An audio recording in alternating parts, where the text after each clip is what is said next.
Assalamualaikum warahmatullahi wabarakatuh. Halo teman-teman semuanya, bagaimana nih kabarnya hari ini?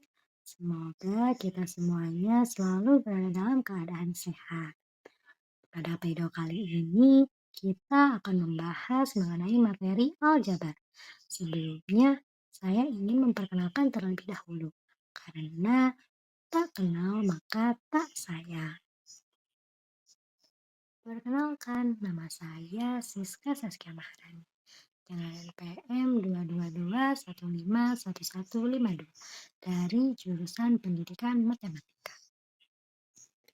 Pada video kali ini, saya akan membahas mengenai bentuk aljabar dan juga unsur-unsur aljabar.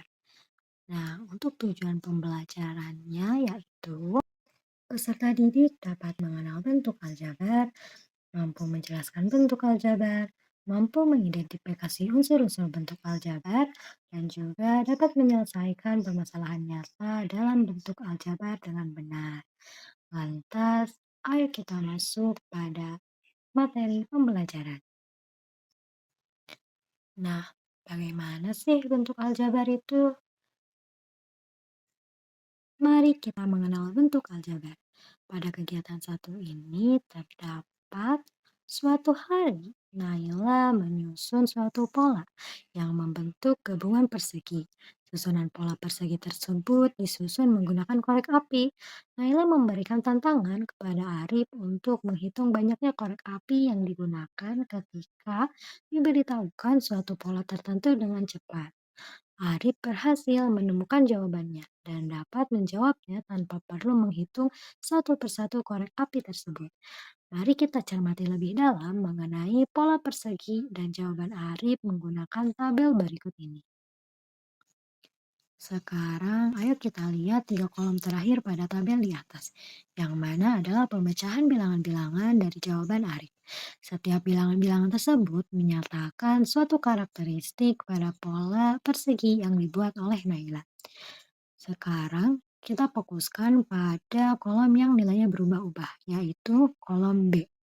Dari pola bilangan yang ada, maka kita dapat dengan mudah melihat bahwa perhitungan banyak korek api pada masing-masing pola akan berubah sesuai dengan perubahan bilangan tersebut.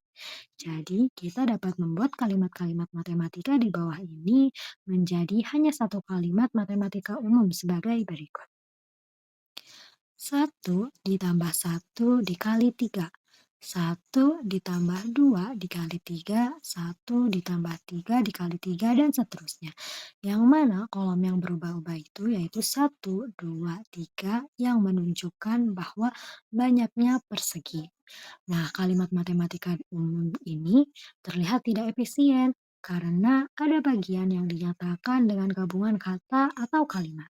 Akan tetapi, akan lebih mudah jika kita mengganti kalimat tersebut hanya dengan menggunakan sebuah huruf. Nah, dalam hal ini, saya menggunakan huruf A. Maka kalimat matematikanya akan menjadi 1 ditambah A dikali 3 atau sama dengan 1 ditambah dengan 3A. Nah, teman-teman, 1 ditambah 3A ini yaitu bentuk aljabar. Nah, dari sini, apakah sudah terbayang nih teman-teman bagaimana bentuk aljabar? Karena kita sudah mengetahui bagaimana bentuk aljabar, maka apa sih pengertian dari bentuk aljabar itu? Nah, untuk pengertian dari bentuk aljabar yaitu bentuk matematika yang menggunakan huruf-huruf untuk mewakili bilangan yang belum diketahui. Seperti kita misalkan dengan A, B, C, dan yang lainnya. Setelah teman-teman mengetahui bagaimana bentuk aljabar dan juga pengertian bentuk aljabar, sekarang kita akan lanjut pada unsur-unsur aljabar. Coba teman-teman perhatikan pada gambar di PPT. 8U dikurangi 6. 8 yaitu koefisien, U adalah variabel, dan negatif 6 adalah konstanta. Begitu juga 8U dikurangi 6, 8U sebagai suku, dan negatif 6 juga sebagai suku. Nah, suku-suku ini terbagi menjadi 4 jenis nih teman-teman. Ada suku monomial, suku binomial, suku trinomial, dan juga suku polinomial.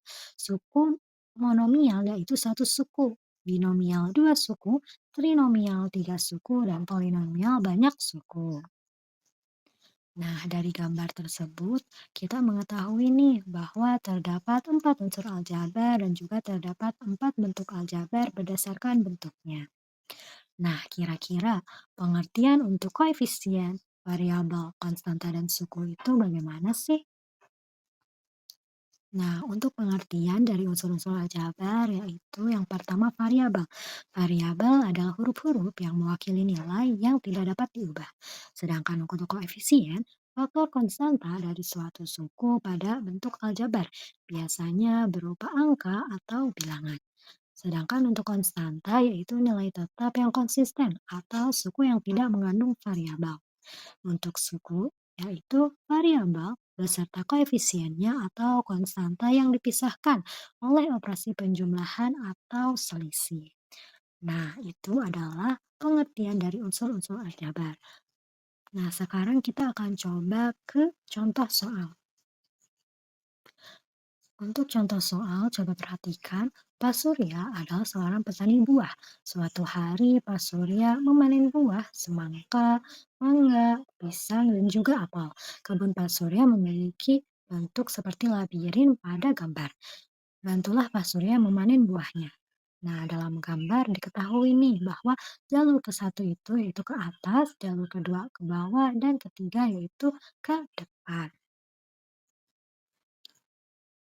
Nah, yang ditanyakan yaitu carilah jalur yang memperoleh hasil panen pisang paling banyak dan juga paling sedikit, serta nyatakan hasil ketiga jalur tersebut ke dalam bentuk aljabar.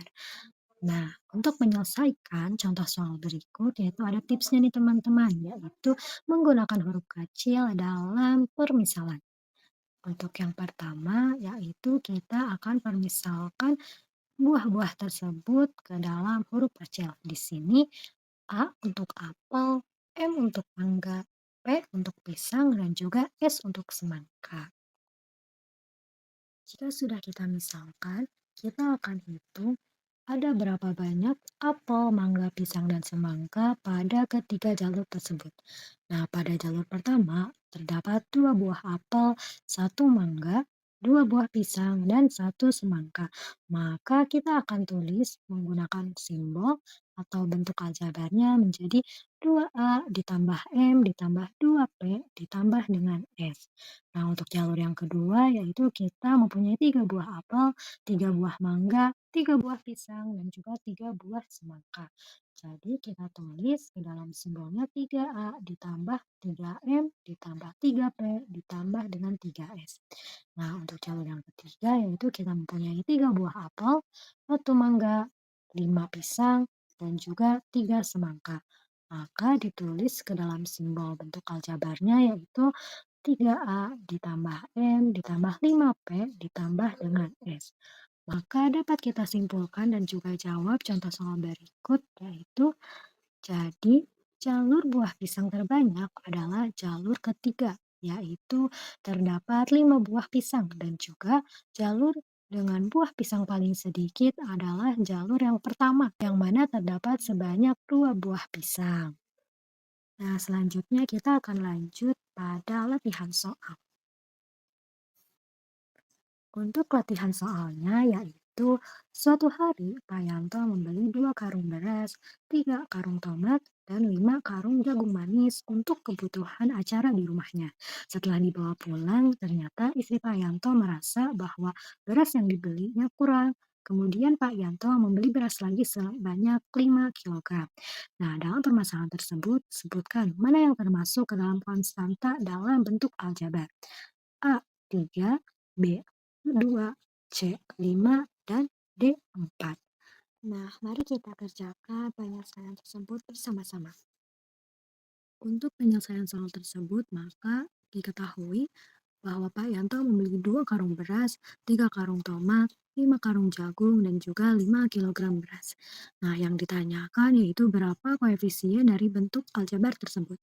Nah, kita misalkan beras dengan huruf B, tomat dengan huruf T, dan jagung dengan huruf C.